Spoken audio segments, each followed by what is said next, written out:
Indus water treaty यानी सिंधु जल समझौता। पहलगाम में हुए आतंकवादी हमले के बाद इस पर खूब चर्चा की गई। लेकिन ये ट्रीटी आखिर क्या है, इसे क्यों बनाया गया और भारत और पाकिस्तान में से किसे इस समझौते का सबसे ज्यादा फायदा होता है, ये जानना बहुत जरूरी है। अगर आप यूपीएससी या किसी गवर्नमेंट जॉब की तैयारी करते हैं तो उसके लिए भी ये टॉपिक बहुत इंपॉर्टेंट है। इसलिए आज की वीडियो में हम आपको इंडस वाटर ट्रीटी की पूरी कहानी बताएंगे, तो ये वीडियो पूरा देखिएगा। नमस्कार, हमारा नाम है Avinash Rai. Indus water treaty की पूरी कहानी हम आपको बताएं उससे पहले एक रिक्वेस्ट है, वो ये कि यूट्यूब कम्युनिटी में हम नए खिलाड़ी हैं, तो हमें आपके सपोर्ट की जरूरत है। इसलिए हमारे चैनल को ज्यादा से ज्यादा सब्सक्राइब करें, वीडियो पर लाइक और कमेंट करें, इसके अलावा वीडियो को शेयर भी करें। साल था 1947 का।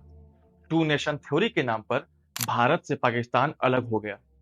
15 अगस्त 1947 को पार्टीशन जिन हालातों में हुआ और जितने लोग मारे गए, उसके बाद से दोनों ही देश यानी भारत और पाकिस्तान एक दूसरे को देखना तक पसंद नहीं करते थे। हालांकि बंटवारे के बावजूद भारत ने कभी पाकिस्तान के खिलाफ कोई काम नहीं किया। इस बंटवारे में हर चीज आधी आधी बांटी गई। टेबल कुर्सी से लेकर जमीन और डैम तक, यानी नदियों के पानी को रोकने के लिए जो बांध बनाए जाते हैं, उन तक का बंटवारा हुआ। इस कारण दोनों ही देश एक दूसरे पर भरोसा नहीं करते थे। दोनों के अंदर एक दूसरे को लेकर शंका की भावना थी। पाकिस्तान भले ही भारत से अलग हो गया, लेकिन उसकी निगाहें गिद्ध की तरह हमेशा कश्मीर पर टिकी थी। इसलिए अक्टूबर 1947 में पाकिस्तान की सेना क्या करती है कि वह अपने सैनिकों को आदिवासियों यानी भेड़ चराने वालों के वेश में कश्मीर भेजती है, ताकि कश्मीर पर कब्जा किया जा सके। इसका जवाब भारतीय सेना ने उसी की भाषा में दिया और दोनों देशों के बीच युद्ध शुरू हो गया। भारतीय सेना ने पाकिस्तान की सेना को हरा दिया और पाकिस्तान की सीमा को पार कर काफी अंदर तक घुस गई। ऐसे में पाकिस्तान की सरकार को यह डर सता रहा था कि कहीं भारतीय सेना मराला और मंगला डैम पर कब्जा ना कर ले। लेकिन भारतीय सैनिकों को समय से पहले ही भारत सरकार ने रोक लिया। इससे ठीक पहले, यानी जब पाकिस्तान भारत से अलग हुआ, तो पंजाब के दो हिस्से हो गए। एक हिस्सा भारत में रहा, जिसे कहा गया ईस्ट पंजाब, और दूसरा हिस्सा पाकिस्तान को चला गया, जिसे कहा गया वेस्ट पंजाब। पार्टीशन के बाद पाकिस्तान की सरकार को यह डर था कि अगर कभी भविष्य में युद्ध होता है तो ऐसा ना हो कि भारत सरकार पाकिस्तान जाने वाली नहर के पानी की सप्लाई को ही रोक दे, या फिर इतना ज्यादा पानी छोड़ दे कि कराची ही डूब जाए। इसलिए 20 दिसंबर 1947 को पूर्वी और पश्चिमी पंजाब दोनों तरफ के इंजीनियर्स एक समझौता करते हैं। इस समझौते में तय हुआ कि भारत पानी का एक हिस्सा 31 मार्च 1948 तक पाकिस्तान को देता रहेगा। इस एग्रीमेंट को कहा गया स्टैंड स्टिल एग्रीमेंट, जो 1 अप्रैल 1948 को खत्म हुआ। इस एग्रीमेंट के खत्म होने के साथ ही भारत सरकार ने दो प्रमुख नहरों के पानी को रोक दिया, जिसका पानी पाकिस्तान जाता था। इसका नतीजा ये हुआ कि पाकिस्तान के हिस्से में आने वाले पंजाब की 17 लाख एकड़ जमीन को पानी ही नहीं मिला, जिसके कारण खेती और फसल बर्बाद हो गई। नहरों के पानी को रोकने के पीछे दो अहम कारण थे। पहला, कि दोनों देशों के बीच जो समझौता हुआ था, एक तो वो खत्म हो गया, और दूसरा, जैसा कि हमने बताया, पाकिस्तान ने अक्टूबर 1947 में कश्मीर में घुसपैठ की, जिसका नतीजा ये हुआ कि दोनों देशों के बीच युद्ध शुरू हो गया और पाकिस्तान को हार का सामना करना पड़ा। इस युद्ध के कारण भी भारत सरकार ने दो नहरों के पानी को रोक दिया। अब यहीं से शुरू होती है इंडस वाटर ट्रीटी यानी सिंधु जल समझौते की पूरी कहानी। मैप के जरिए आपको हम समझाने का प्रयास करेंगे। देखिए, सिंधु नदी का बेसिन कुल 6 नदियों से मिलकर बनता है, जिसमें सबसे ऊपर है सिंधु नदी, जो कि तिब्बत से निकलती है और लद्दाख होते हुए पाकिस्तान में घुसती है, और उसके बाद पूरे पाकिस्तान से होते हुए अरेबियन सी यानी अरब सागर में मिल जाती है। इसके अलावा 5 और प्रमुख नदियां हैं, जिनसे मिलकर बनता है सिंधु नदी का बेसिन, जिसे एक जमाने में सप्त सिंधु का इलाका कहा जाता था। तो पहले नंबर पर सबसे ऊपर है सिंधु नदी, दूसरे नंबर पर है झेलम, तीसरे पर चेनाब, चौथे पर रावी, पांचवें पर सतलुज और छठे पर ब्यास। इन नदियों को सीरीज वाइज याद रखिएगा, क्योंकि पूरी कहानी इसी में छिपी है। अब क्योंकि सिंधु नदी सबसे बड़ी नदी है और बाकी जो 5 नदियां हमने बताई वो सिंधु नदी में ही आगे चलकर एक जगह है मिथानकोट, वहां मिल जाती हैं। इसलिए इस पूरे रिवर सिस्टम को इंडस रिवर सिस्टम कहा जाता है, जिसमें जितनी भी नदियां हैं वो सारी की सारी भारत से होकर पाकिस्तान जाती हैं। अब क्योंकि भारत ने दो नहरों के पानी को रोक दिया था, इसलिए पाकिस्तान को यह डर सता रहा था कि कहीं बाद में ऐसा ना हो कि भारत सिंधु नदी के ही पानी को रोक दे। इसलिए साल 1951 में पाकिस्तान इस मुद्दे को लेकर यूनाइटेड नेशंस में चला गया।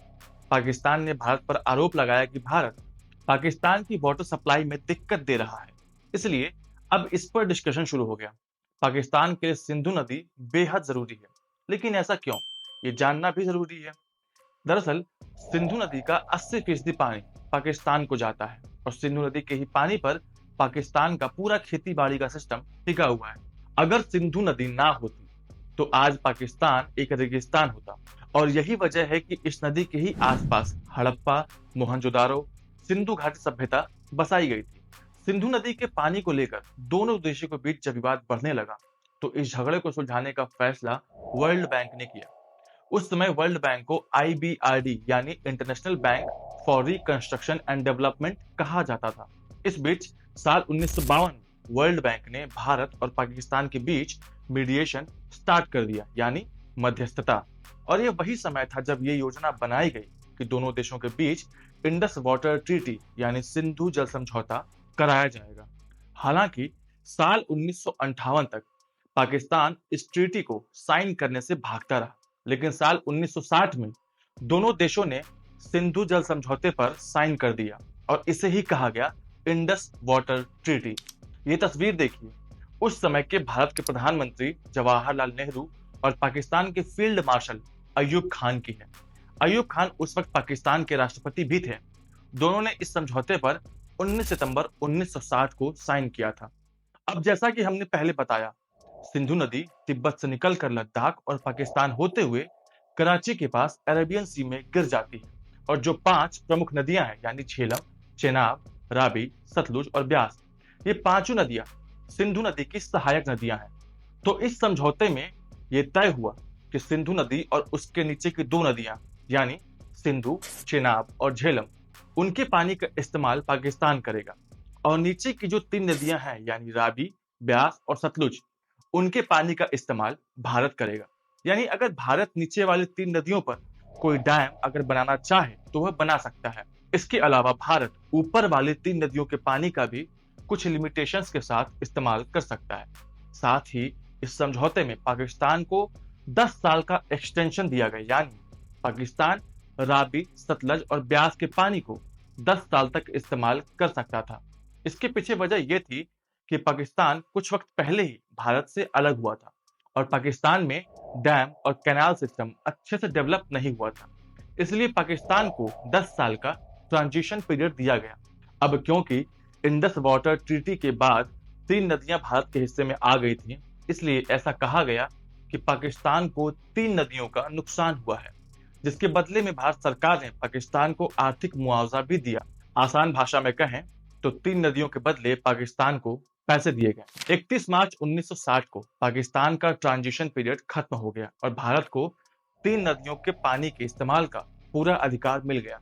इस पूरी प्रक्रिया को कहा गया पार्टीशन ऑफ रिवर, ना कि शेयरिंग ऑफ रिवर। हालांकि इस समझौते में कई खामियां थी, जैसे इस समझौते में क्लाइमेट चेंज का ध्यान नहीं रखा गया। उदाहरण के लिए भारत और बांग्लादेश के बीच गंगा नदी को लेकर जो ट्रीटी है, उसमें यह कहा गया है कि अगर बांग्लादेश में कभी सूखा पड़ता है तो भारत बांग्लादेश को और भी ज्यादा पानी देगा। इसी तरह अगर कभी भविष्य में भारत के हिस्से में आने वाली 3 नदियों में सूखा पड़ता है तो क्या भारत ऊपर वाली 3 नदियों के पानी को यूज कर सकता है? इसे लेकर कोई प्रावधान सिंधु जल समझौते में नहीं है। इसके अलावा कौन सा देश कितने बांध बनाएगा, इसे लेकर भी कोई प्रावधान नहीं किया गया है। एक तरीके से कहें तो उस समय के हिसाब से ये एक डिप्लोमेटिक एरर था, जिसकी कमियां समय के साथ आगे भविष्य में भारत को देखने को मिली। इंडस वाटर ट्रीटी का सबसे ज्यादा नुकसान भारत को ही हुआ है। जैसा कि हमने बताया, 6 नदियों को मिलाकर बनता है सिंधु घाटी का बेसिन। भारत और पाकिस्तान के बीच 3-3 नदियों का बंटवारा हुआ है। ऐसे में ऊपर की जो 3 नदियों का पानी है, उसका लगभग 80% पानी पाकिस्तान को जाता है। इसके अलावा भारत के हिस्से में जो 3 नदियां हैं, अंत में वो भी सिंधु नदी में ही मिल जाती हैं। इसलिए उनका पानी भी पाकिस्तान को ही मिलता है। आसान भाषा में कहें तो भारत इन 6 नदियों के केवल 20% पानी को ही इस्तेमाल करता है, जबकि पाकिस्तान के हिस्से में 80% पानी जाता है। अब सवाल ये है कि पाकिस्तान और भारत के बीच कई युद्ध हुए। आए दिन पाकिस्तान आतंकवादियों को भारत में घुसपैठ कराता है। बावजूद इसके भारत ने कभी इंडस रिवर ट्रीटी को रद्द क्यों नहीं किया? ऐसा क्यों? और इससे ही बड़ा सवाल ये है कि क्या भारत इस ट्रीटी को रद्द कर सकता है? और अगर ऐसा किया तो उसके पीछे क्या कारण हो सकते हैं? तो इसका जवाब हाँ है। भारत इस समझौते को रद्द कर सकता है और पहले भी कर सकता था। अब क्योंकि भारत ने हमेशा से अपनी उदारता दुनिया को दिखाई है, यही वजह थी कि भारत ने आज से पहले कभी भी सिंधु जल समझौते को रद्द नहीं किया। वियना कन्वेंशन का आर्टिकल 62 ये कहता है कि अगर दो देश जिनके बीच ट्रीटी हुई है वो इसे कैंसिल कर सकते हैं। हालांकि ऐसा करने के लिए एक बड़ी वजह होनी चाहिए। अब क्योंकि पाकिस्तान आतंकवाद को बढ़ावा दे रहा है और भारत में आतंकवादी गतिविधियों को भी बढ़ा रहा है, तो ये एक अच्छा कारण है जिसके आधार पर इस ट्रीटी को रद्द किया जा सकता है, जैसा भारत सरकार आज कर चुकी है। इसके अलावा इंटरनेशनल कोर्ट ऑफ जस्टिस भी इस बात को कहता है कि दो देश जिन्होंने आपस में ट्रीटी साइन की है और अगर दोनों देशों के बीच तनाव ज्यादा है और उस देश की फंडामेंटल राइट्स का वॉयलेशन हो रहा है, ऐसे हालात में भी समझौते को रद्द किया जा सकता है। तो कुल मिला-जुला कर बात ऐसी है कि आतंकवाद के मुद्दे पर इस समझौते को आसानी से रद्द किया जा सकता है। अब थोड़ा बता देते हैं कि कैसे सिंधु नदी को उसका नाम मिला और कैसे सिंधु से बना हिंदू और फिर बना हिंदुस्तान। इस कहानी का जिक्र हिंदू धर्म की पौराणिक कथाओं में मिलता है। जैसा कि हमने बताया, 6 नदियों से मिलकर बना सिंधु नदी का बेसिन।